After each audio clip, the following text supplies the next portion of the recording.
Okay. Hi, this is Deepak, and guess who I'm with? I'm with the famous writer, physicist Leonard Mlodinow, and come closer. All right. It's just like working with Stephen. That's it. Stephen Hawking. And We used to sit like this. He is with me now in my apartment, and we have a bunch of things to talk about, but I'm waiting for you all to come online. So we see 39 people, 45 people 45. Okay. already, and it's building up. And we have people from all over the world. Hi, Nita. Hi, Julia. Hi, Top Fan. Hi, Tanya. See, Hello from New York. There you go. Hello, gentlemen, Mary. So we're building up, right? You Okay. have people from all over the world. And I think we can start. So I'm going to start by sharing a little bit of our history. A few years ago, I was at a debate in Caltech with Michael Shermer and Sam Harris, and Leonard was in the audience. And during a break, the person who was basically curating The moderator. the moderator, he found Leonard in the audience, and he also found out that Leonard was a co-writer with Stephen Hawking on the grand design, but also at that time you were writing the grand design. Maybe, and the briefer history of time. And the briefer history of time. So Leonard got up in the audience. Well, actually, he pulled me out. He recognized me, and he said, "You're a physicist. Yeah. Ask a question." Okay. I didn't. I was too shy to ask a question. So he pulled Leonard out of the audience, and he said, "Ask a question." And so Leonard, actually, I remember the question vaguely, asked me, "What is consciousness?" And I said, "A superposition of possibilities." And Leonard said, "I know what that means, but it's not what you're saying." I know what that means, but I don't kind of think of it in the same way, or words to that effect. And then I asked Leonard, "Do you use infinity in your equations?" And I think you said yes, infinity, or we mentioned something about the something infinity. about infinity. Okay. Anyway, that little piece got a lot of publicity online. It went viral on many places on the internet. So I was thinking about this after it became such a little meme, you and challenging me about my physics and so on. So I thought about it and I actually then contacted you. I said, "Why don't you, since you think I don't know physics, you might as well teach me." And you very kindly offered to teach me physics. And I thought in my mind, I'm going to teach him meditation. And we did. We did that. On the airplane over, too. On the airplane over. And then what Then we did, used to meditate in Grand Central Station. Grand Central Station. And then that led to our book, War of the Worldviews, and where basically we offered to the world two worldviews. One, the physicalist worldview, the scientific worldview, and I proposed what I call the spiritual worldview. And we actually made the New York Times with that book, So anyway, that was the genesis of our friendship. We can't say that we agree on everything even now, but we have become good friends. Yeah, we have. And that's the best part of that event that we had in Caltech. So what I'd like to do, since we have this opportunity, and you have, in fact, learned so much from you. And I from you. Okay, so what we should do is, I thought, because we have a later conversation about other things, I thought we should take this opportunity to educate my audience, which you'll see is a lot of people there, an ecosystem of about 15 million people who want to understand what I understand. And so I'm going to start with simple questions, and then we'll see where we go. But this is a tutorial for all of you on what is science, what is physics, what is cosmology, and what do we know about the universe. We'll give it up. And what don't we know? And what don't we know? Okay, So let's start with very basic understanding. What is science? What is the scientific method? Well, science is a way of approaching knowledge about the physical world. It's a systematic way of approaching knowledge, whereby you use the rules of logic to decipher what is going on. But most importantly, science is based on observation and experiment. And there's a certain way you're supposed to do experiments.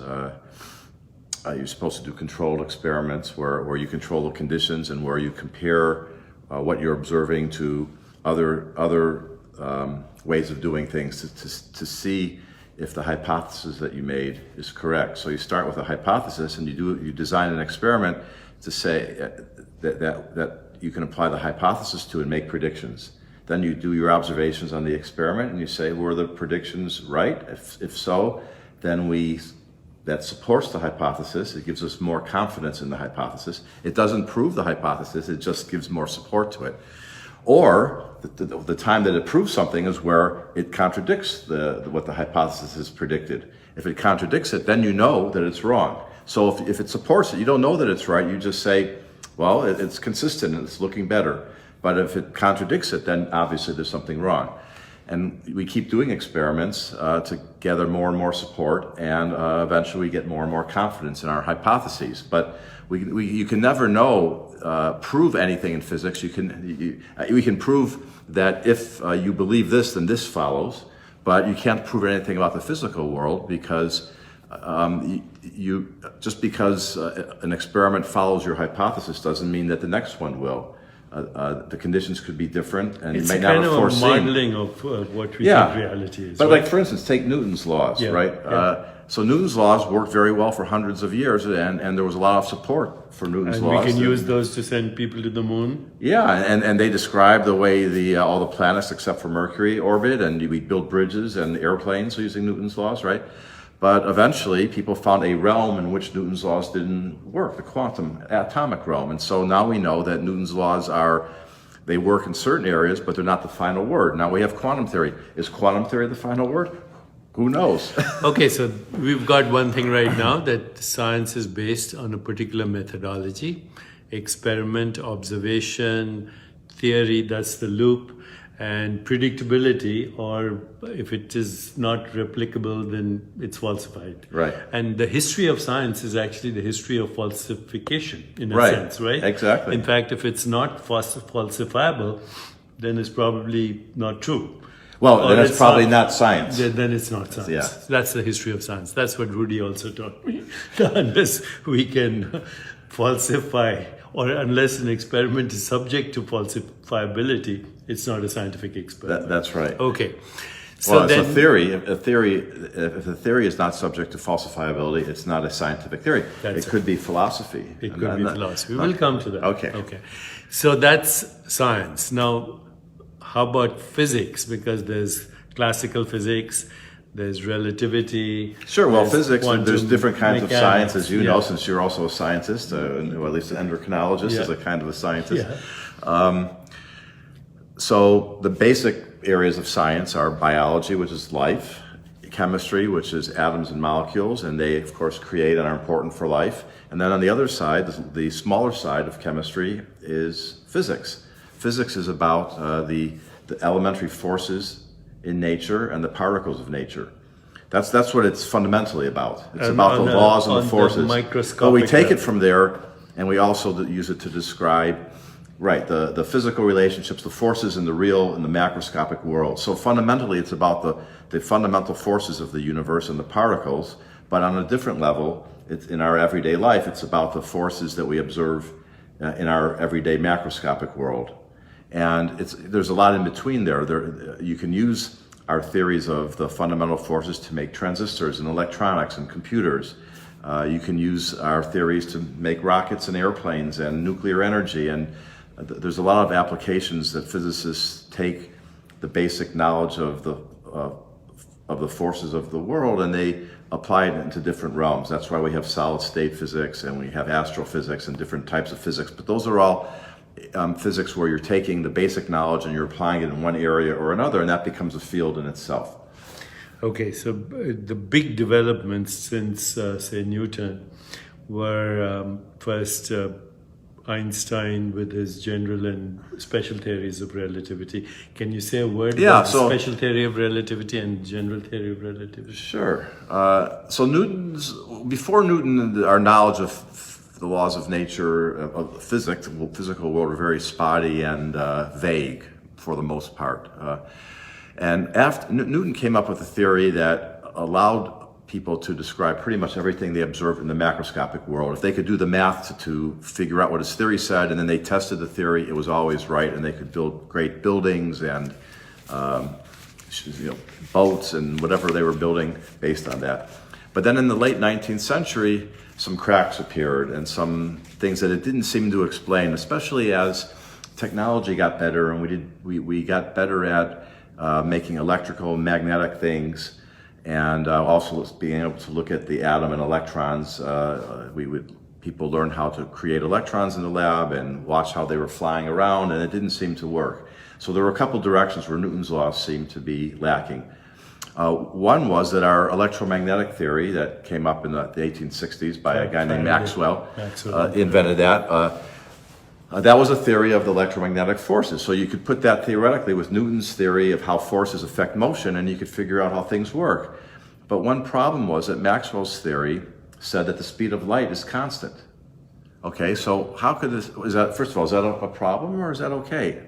Well, if you think about it, it's a problem, because just imagine, when you're a kid and you throw a ball, and you maybe can throw the ball 20 miles an hour, let's say, okay?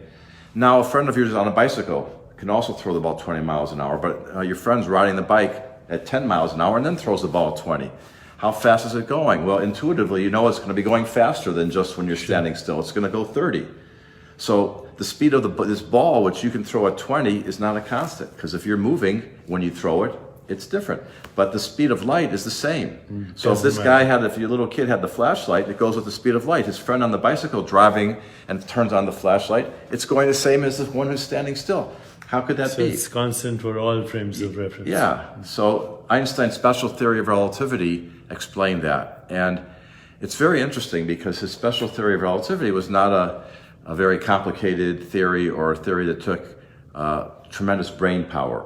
Today, most high school students, if they're taking their high school algebra, they could come up with Einstein's special theory.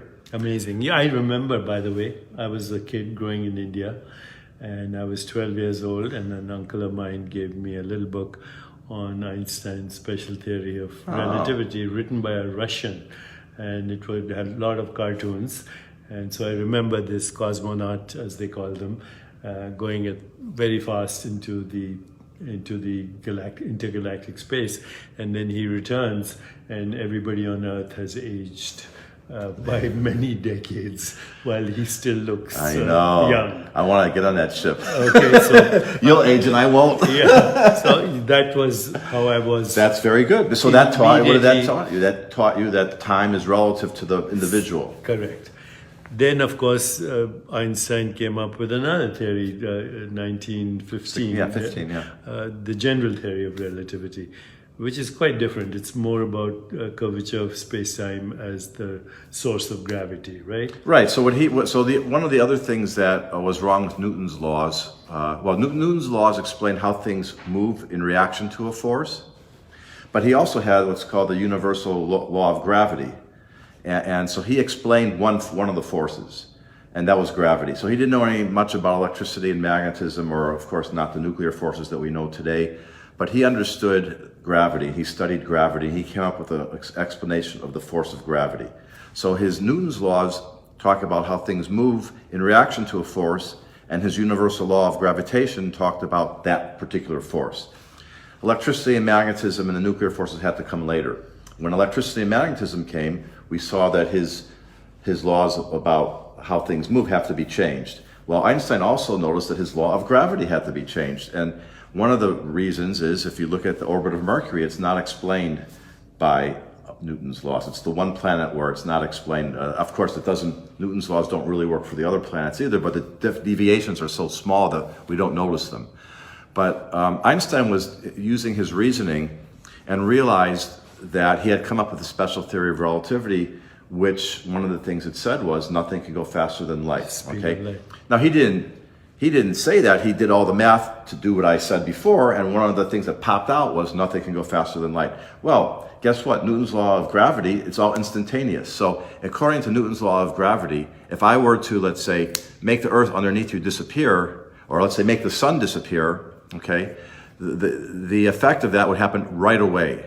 But in reality, the sun is several light minutes away from us. That takes some minutes for the 8 minutes yeah. for the light to get to us from the sun. So Einstein knew that if you just turn the sun off all of a sudden, it should take 8 minutes for us to notice that. But Newton's law of gravity said it happens right away. So he started using it. Now this took a lot of mental power. It took him 11 years of ruminating and thinking and studying the very complicated mathematics of curved space, and then he came up with his theory of general relativity. And that explains how gravity changes the structure of space and time, and how gravity, space, and time are all intertwined. Yeah, so at a very fundamental level, gravity, space, and time are intertwined. Is matter intertwined? Because matter is Well, part of that. yeah. So matter, right? You can't separate matter from the structure of space and time, because Right. matter generates a gravitational field which changes space and time, and then the change in space and time alters the way matter moves. So it all works back and forth on each other. Okay, so these are two monumental contributions to science, and recently gravity waves were actually documented. So Yeah. that was a good validation of Einstein. Yeah. Not only that we observed them, but the specific form, were exactly as his theory predicted.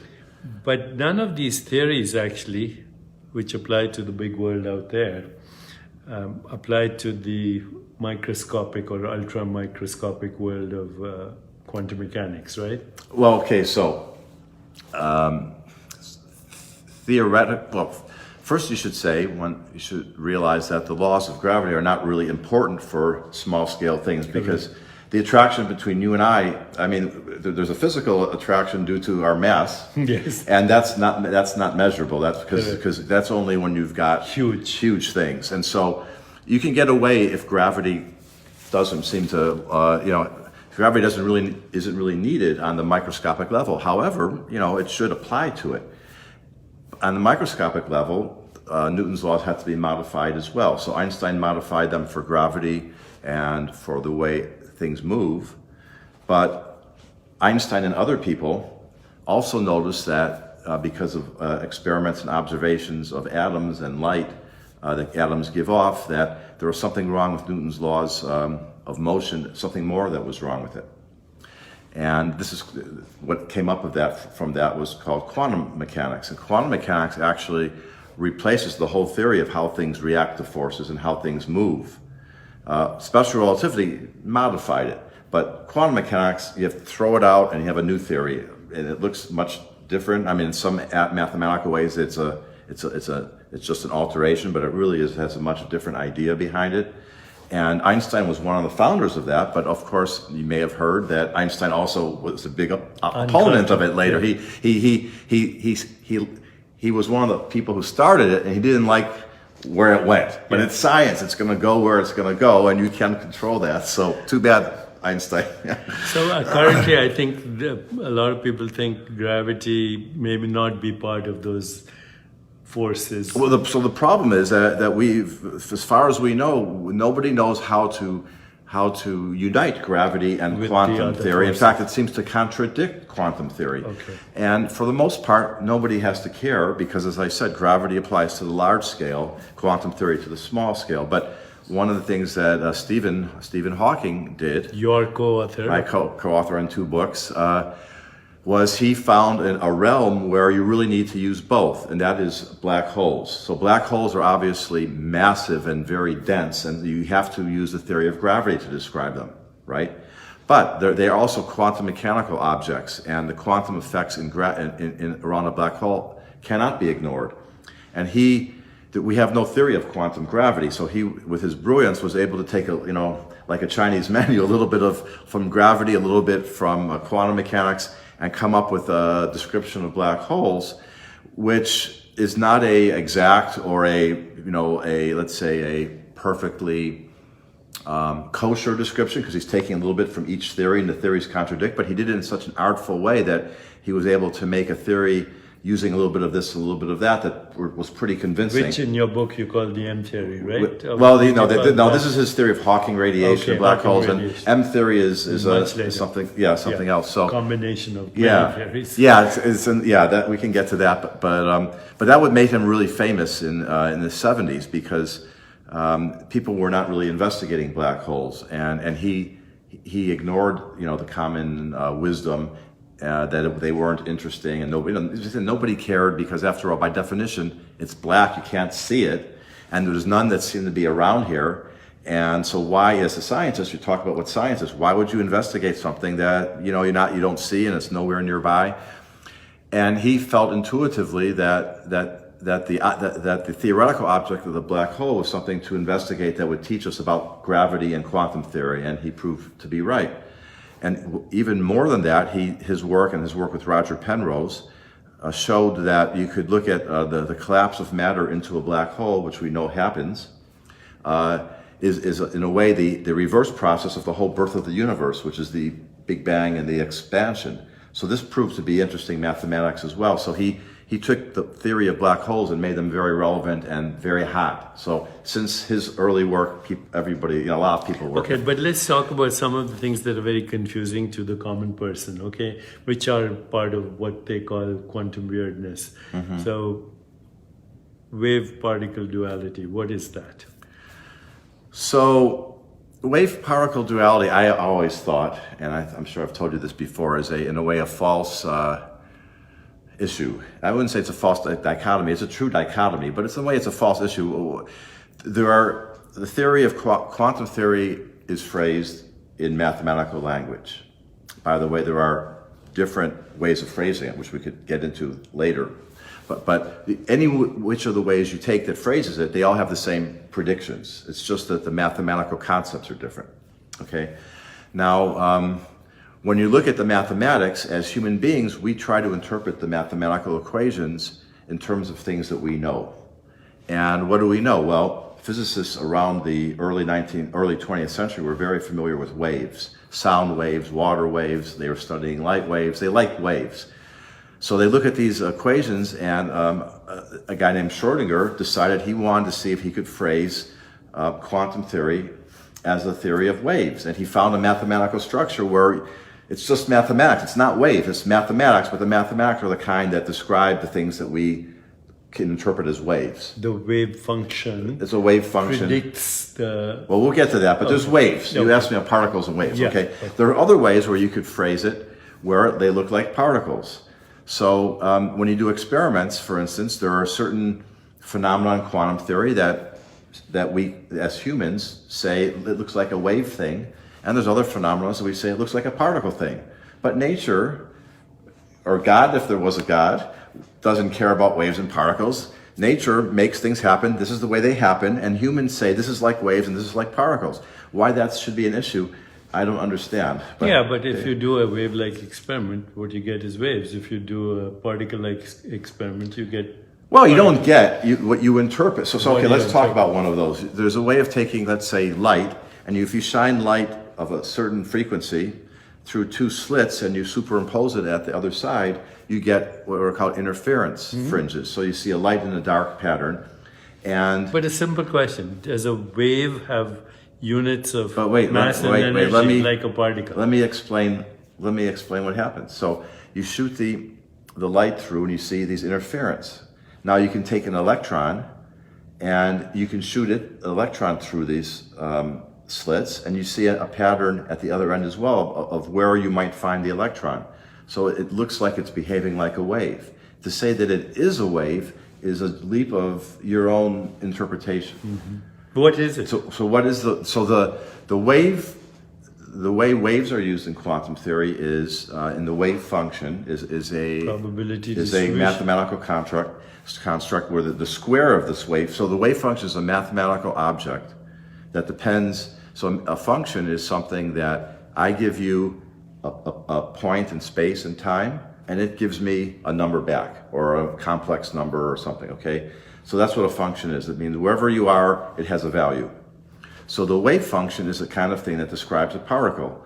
The wave function tells me, if I tell you a position, it tells you the square of the wave function, you have to square it, tells me the probability of finding the particle there. Okay, so if I take a little box and I add up all the little wave function pieces that are inside that box and I take the square, it tells me that there's 10% chance that the particle's there. Okay, so that's what a wave function is. So in quantum theory, a particle is not in a specific place like it is in Newton's theory.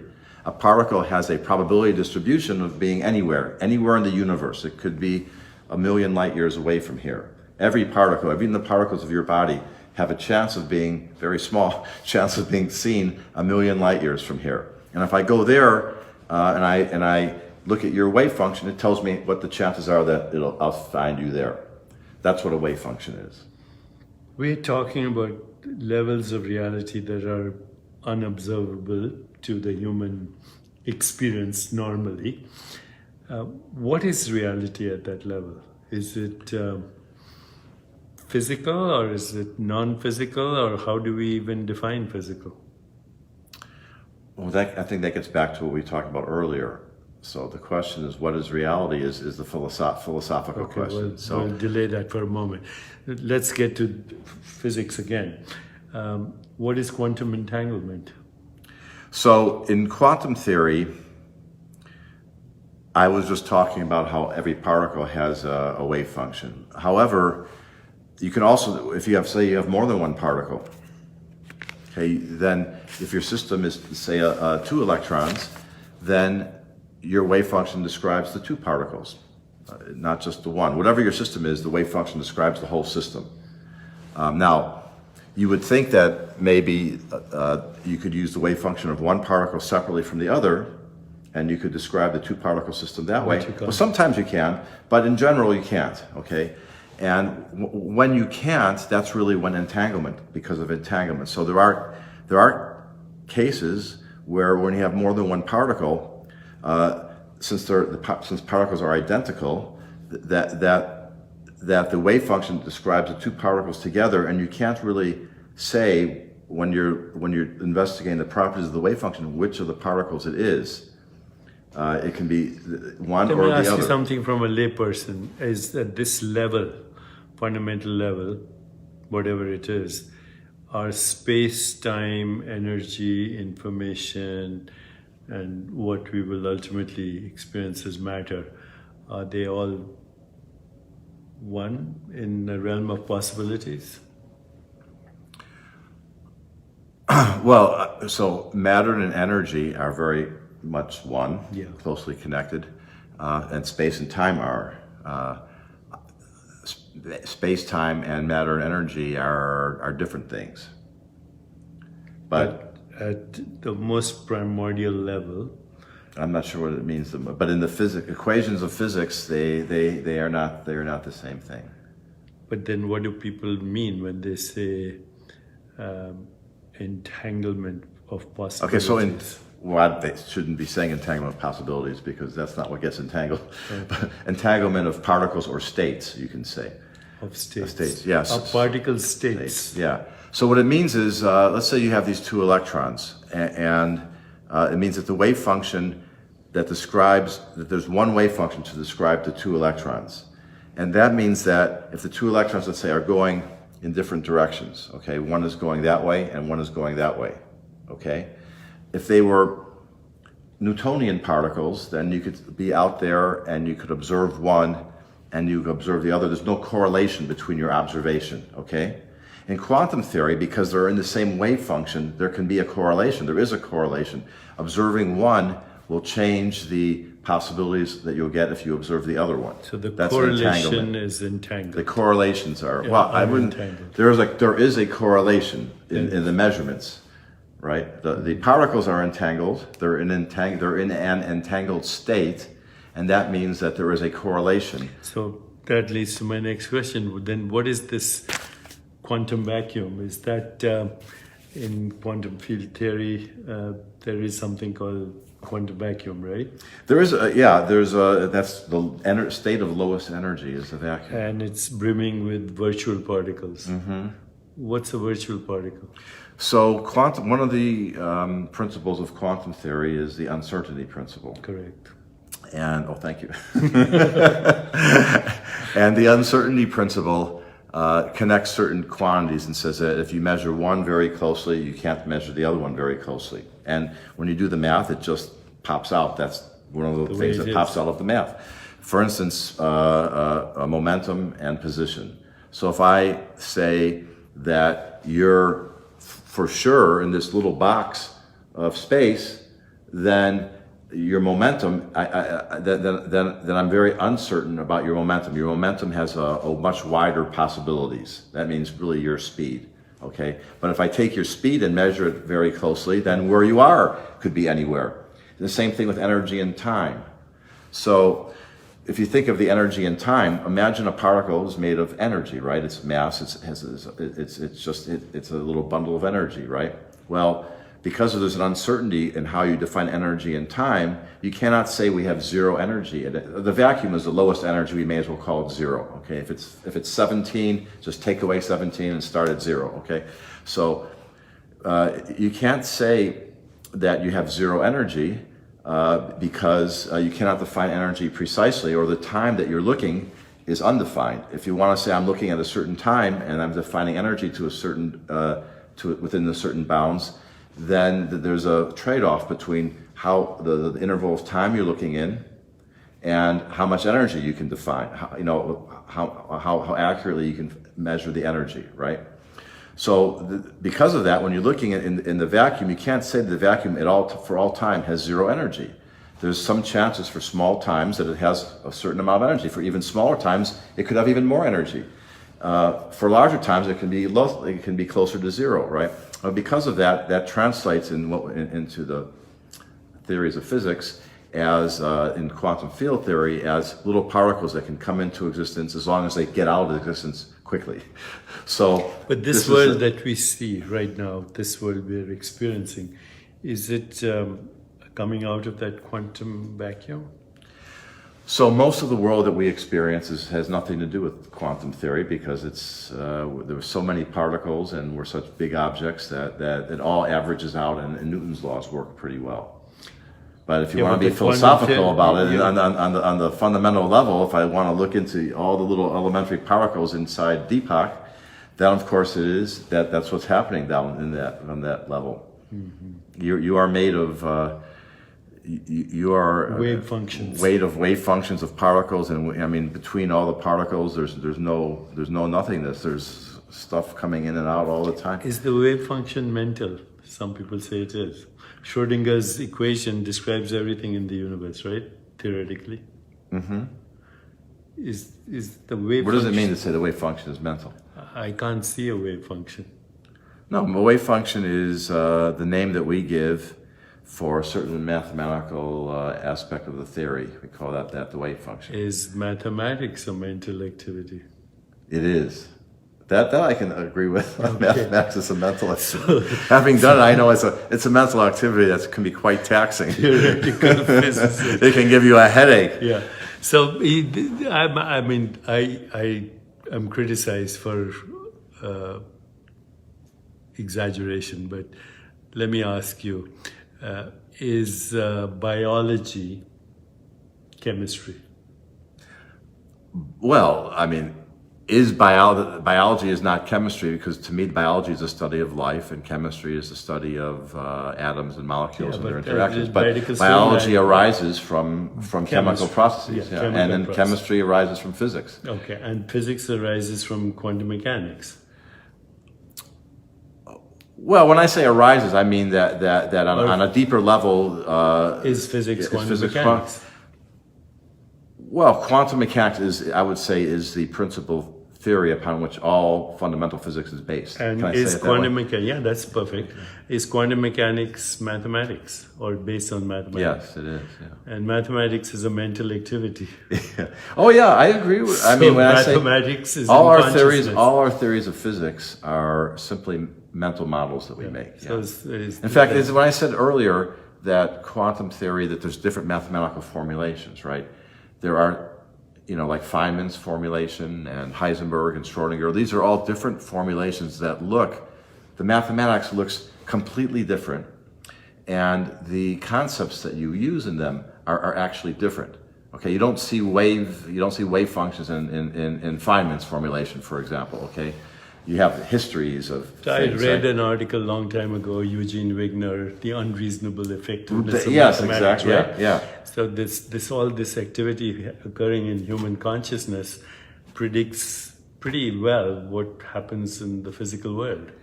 It does, yeah. But I mean, what's interesting is that the concepts we have that because you were asking about is physics a mental exercise, right?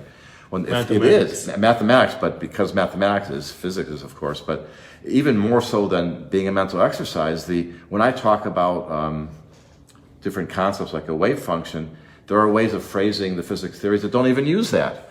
So those concepts only exist in this formulation or that formulation. And we, as physicists, we go back and forth and we pick and choose which one we want to use, so we use them all.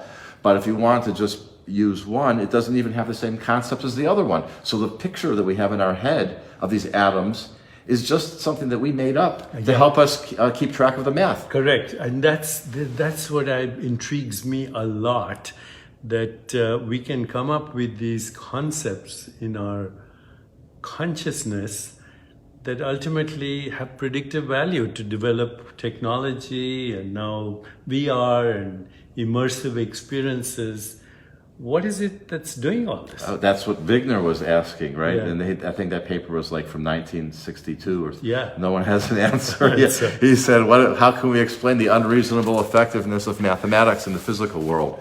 And the answer is, we can't. So my friends, that's been a brief tutorial with eminent writer, physicist, co-author with Stephen Hawking of And the with Grand Deepak Design Chopra. and with Deepak Chopra. And we can have this conversation forever. We'll have more conversations.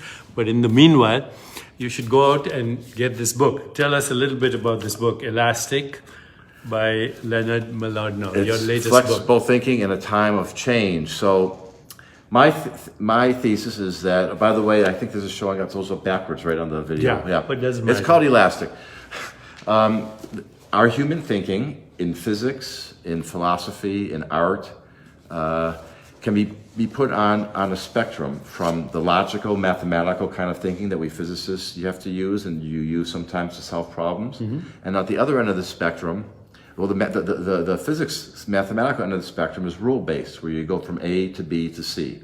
At the other end of the spectrum, it's not rule-based. It's where you make up the rules. It's the way you create the rules. It's the way you create the questions that you answer maybe with the other kind of thinking. Which, by the way, Heisenberg said, nature never reveals itself to us as she is, but as she responds to our questions. Exactly. Right?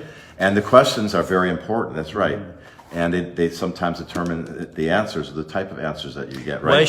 Why should people read Elastic? Well, I was trying to tell them that this other kind of thinking, which is where ideas come from, where creativity and imagination comes from, where you learn how to overcome mental blocks and solve problems. This is a different kind of thinking that I am describing in this book. And I'm telling you where it comes from, how it's produced in your brain, and how you can nurture it in your own life, what exercises you can use, what you should do to become more open in your thinking, more creative, better problem solver, and just a better human overall. And I have read the book and I highly recommend it, and I've really enjoyed it. And if this conversation has intrigued you and you want to learn more about how ideas come and from where they come, check this book out. Okay? Thank you so much. And in the meanwhile, keep your feet on the ground and keep reaching for the stars.